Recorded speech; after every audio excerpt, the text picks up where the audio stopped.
COVID numbers in the country continued to go down. The health department recorded over 4,300 new cases and more than 53,000 active cases, the lowest in 3 months. But today, the death toll topped 42,000. The OCTA Research Group says the country's main economic hub is now classified as low risk. Let's find out more from Guido David from the OCTA Research Group. Guido, thank you so much for joining us. So share with us, why is Metro Manila now classified as low risk for COVID-19?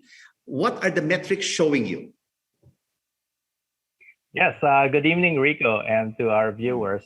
I just want to dissect the numbers. And I want also to phrase that these are metrics that we are using in the OCTA Research Group. It's based on COVID Act now in the US. This may not be reflective of what the Department of Health is using or the IATF. So firstly, the reproduction number in Metro Manila is 0.49. That's considered low. In fact, it's very low. Secondly, the healthcare utilization is now down to just 35%. It was as high as about 70% during the peak of the surge. That's also classified as low. And now our positivity rate in Metro Manila is down to 6%. And it's almost down to, we're about a few days away from getting it down to 5%, which is the WHO standard. So all the indicators actually show a lower range of values. The only indicator at moderate right now is the ADAR, or the daily attack rate in Metro Manila. It's at 6. It's fairly acceptable. It's not as low as something like what we would see in Cebu City, for example. But all these indicators, when we put them all together, we're seeing that the risk classification for Metro Manila right now is at low. All right. The data is indeed very encouraging, but are all cities in Metro Manila low risk, or are there still some LGUs at moderate risk? Yeah, there are actually 3 LGUs at moderate risk. And the only reason they're at moderate risk is that their ADAR is just a little higher. It just didn't pass the cutoff of 10, according to our metrics.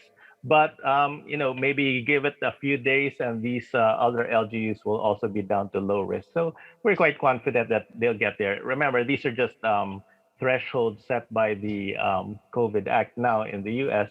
So we're just following them and just basically plugging in the numbers and interpreting the data. Well, it's good that you mentioned at the top of this interview about the difference right now between OCTA Research Group, a classification of Metro Manila, which is a low risk, but the Department of Health and the government still remains at moderate risk status. And how do you meet halfway with all of this data when it's moderate risk for the Department of Health and you're at low risk? Well, that's a good question, Rico, and that's a good point. How do we meet halfway? So I guess we just have to look at the numbers, and I have to again frame it that although we're looking at the same data, we may have different appreciations of the data. They may use a different range of numbers to classify a certain risk level, and they might be using giving more emphasis to certain indicators.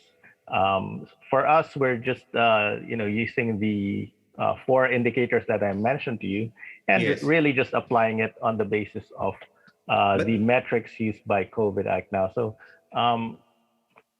I would say that the difference between low risk and moderate risk is really just, it probably is a very small difference, actually. All right. A very small difference. But now, Guido, we're seeing more and more of our kababayans out and about, over the past week. For example, the Dolomite Beach in Manila, no social distancing, high density of people. With this kind of crowds, can we return yet again to high-risk levels sooner rather than later? Well, Rico, definitely it's possible if people are not careful or people are complacent that we could possibly see a return to moderate risk or even, as you said, to high risk. We hope not. And that's why it's important for us to strictly follow the health protocols, wear face masks, social distancing.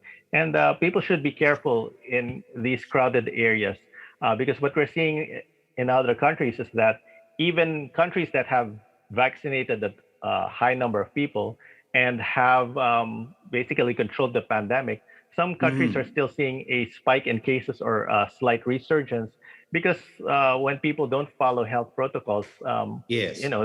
there are risks. And this is a So, risk, of course, that we are aware of. And what we're saying when we say, we're at low risk, it doesn't mean that we will surely remain in low risk. There's always a danger that we can move back to absolutely. moderate risk or even to high risk. So Guido, now that we're at low risk, particularly in Metro Manila, is it time then, starting the month of November, to reduce the alert level status of the National Capital Region from 3 to 2? Well, there's not it's not exactly a line that, a low risk would mean alert level status 1 or 2. There are other factors. And in fact, when we were at a meeting with some of the cabinet secretaries, it was mentioned that one prerequisite for getting into alert level 1, for example, is a high vaccination coverage of at least around 70%. So there are other factors in play here, not just the risk level. So the classifications are based on the Department of Health and the IATF criteria. So we respect whatever outcome that they decide based on their own criteria. Thank you so much for joining us on The Final Word, Guido David from the OCTA Research Group. A major